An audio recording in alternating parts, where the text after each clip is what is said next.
Assalamualaikum warahmatullahi wabarakatuh. Halo, Ananda Solih-Solihah di rumah. Bagaimana kabarnya hari ini? Ustazah berharap Ananda Solih-Solihah dalam keadaan baik, sehat, dan tentunya siap untuk belajar bersama Ustazah ya. Alhamdulillah, jumpa lagi bersama Ustazah Nisa. Pada video pembelajaran kali ini, kita akan belajar tematik, yaitu tema 5, subtema 1, muatan pelajaran matematika dengan materi alat ukur.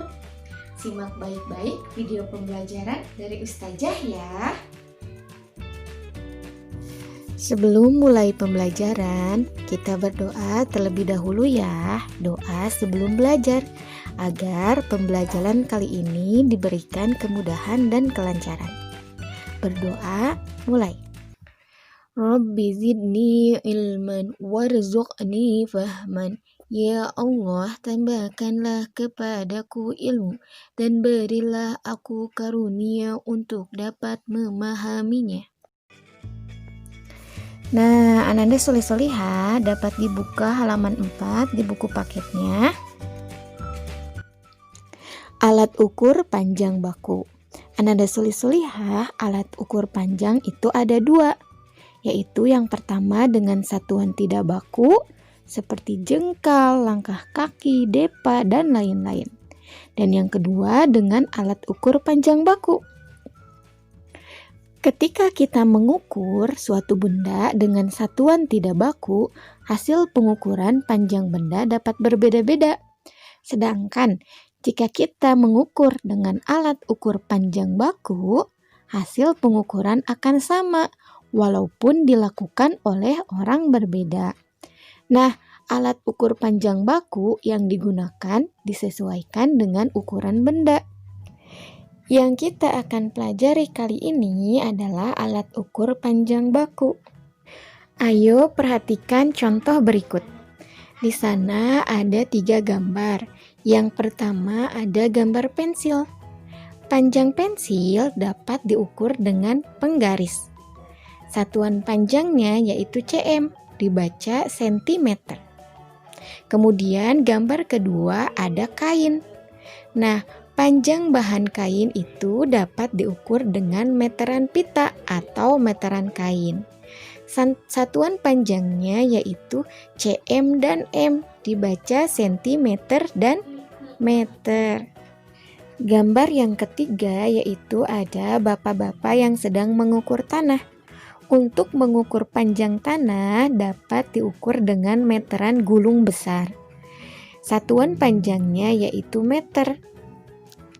Nah, Ananda Solih-Solihah, jadi alat ukur panjang baku yang pertama ada penggaris, kemudian meteran pita, dan meteran gulung besar. Selanjutnya, Ananda Solih-Solihah, perhatikan contoh pengukuran panjang pensil dengan menggunakan penggaris berikut. Langkah-langkah untuk mengukurnya, yang pertama, letakkan titik 0 di ujung penggaris, tepat dengan ujung awal pensil yang akan diukur. Jadi disejajarkan ya titik 0 yang ada di penggaris disejajarkan dengan ujung awal pensil yang akan diukur. Kemudian baca angka terakhir di penggaris yang tepat sejajar dengan ujung pensil yang akan diukur. Nah, angka tersebut menunjukkan panjang pensil, yaitu 17 cm atau 17 cm, karena ujung pensil terletak pada angka 17. Selanjutnya dapat dibuka halaman 13. Hubungan satuan panjang meter dan sentimeter. Ananda Solih-Solihah, perhatikan gambar benda-benda berikut. Di sana dapat dilihat ada benda meja, papan tulis, piano, dan tiang bambu. Nah, untuk mengukur panjang benda-benda di atas akan lebih mudah jika kita menggunakan meteran. Karena dengan menggunakan meteran, pengukurannya dapat lebih panjang dibandingkan dengan menggunakan penggaris yang pengukurannya lebih pendek. Dengan meteran, hasil pengukuran dinyatakan dalam satuan meter dan sentimeter. Jika kita menggunakan penggaris, maka satuan yang digunakan adalah sentimeter atau cm. Sekarang, perhatikan contoh pengukuran panjang meja menggunakan meteran berikut. Langkah yang pertama, letakkan titik 0 di ujung meteran tepat pada ujung awal meja yang akan diukur. Kemudian, bacalah angka terakhir pada meteran yang tepat sejajar dengan ujung meja lainnya. Angka tersebut menunjukkan panjang meja yang diukur. Hubungan satuan panjang meter dan sentimeter. Satuan panjang meter dan sentimeter memiliki hubungan sebagai berikut. 1 meter sama dengan 100 cm.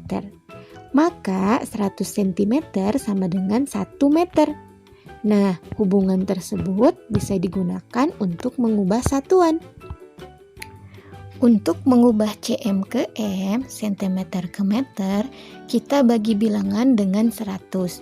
Contohnya, 300 cm sama dengan titik-titik meter. Maka 300 cm sama dengan 300 dibagi 100 sama dengan 3 meter. Atau biar lebih mudah bisa menggunakan cara berikut ini. 300 dibagi 100 sama dengan titik-titik meter. Di sana 300 dibagi 100. 100 itu nolnya ada 2. Maka 300 di sini nolnya dicoret 2. 1, 2. Jadi hasilnya tinggal 3. Jadi 300 dibagi 100 sama dengan 3 meter. Kemudian soal kedua, 500 cm sama dengan titik-titik meter. Berarti 500 dibagi 100 sama dengan 5 meter.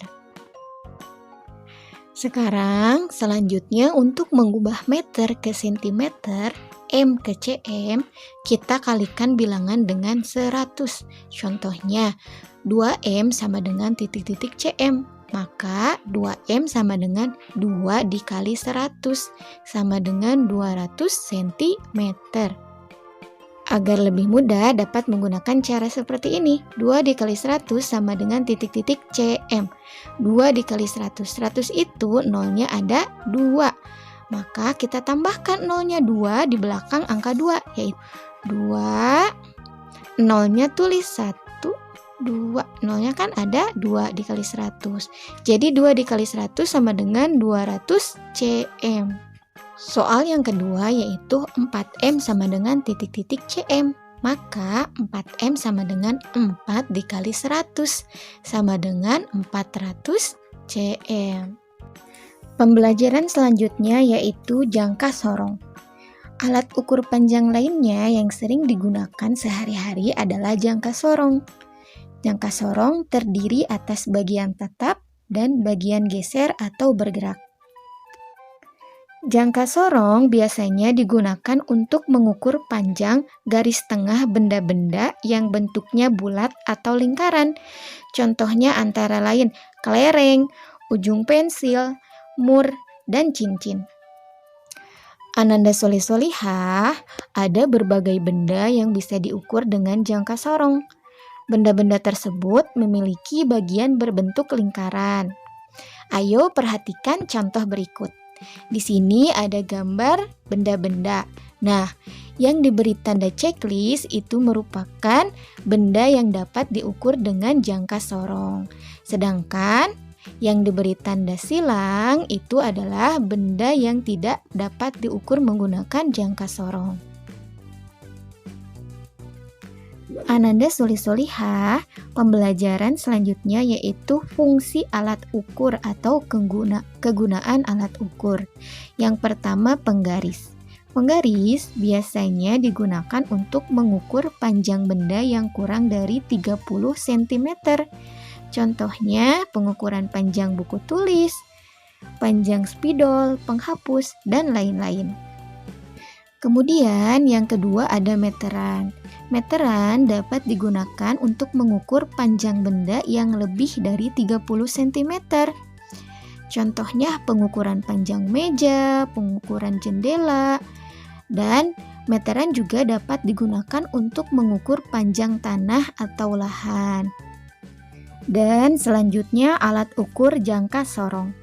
Jangka sorong dapat digunakan untuk mengukur panjang garis tengah atau kedalaman benda-benda berbentuk bulat atau lingkaran. Contohnya, pengukuran garis tengah kelereng, bola, mur, dan lain sebagainya. Tugas Ananda hari ini adalah kerjakan di buku paket halaman 24-25. Yang dikerjakan hanya muatan matematikanya saja ya. Selain itu, Ananda juga dapat mempraktikkan di rumah ya, mengukur benda-benda yang ada di rumah dengan alat ukur yang ada di rumah. Bisa menggunakan penggaris atau meteran. Nah, begitu ya Ananda Suli-Solihah untuk video pembelajaran kita kali ini. Semoga video pembelajaran kali ini dapat bermanfaat untuk Ananda Suli-Solihah untuk belajar dari rumah. Dan semoga Ananda Suli-Solihah dapat memahami apa yang disampaikan pada video pembelajaran kali ini. Jangan lupa dikerjakan tugasnya ya. Dan tentunya tetap semangat. Karena semangat itu akan mengantarkan kesuksesan bagi kalian. Tidak lupa juga Ananda Suli-Solihah selalu jaga kesehatan dan selalu berdoa. Semoga kita selalu dalam lindungan Allah Subhanahu wa Ta'ala. Dan yang paling utama, jangan lupa dikerjakan sholat 5 waktunya ya. Terima kasih. Wassalamualaikum warahmatullahi wabarakatuh.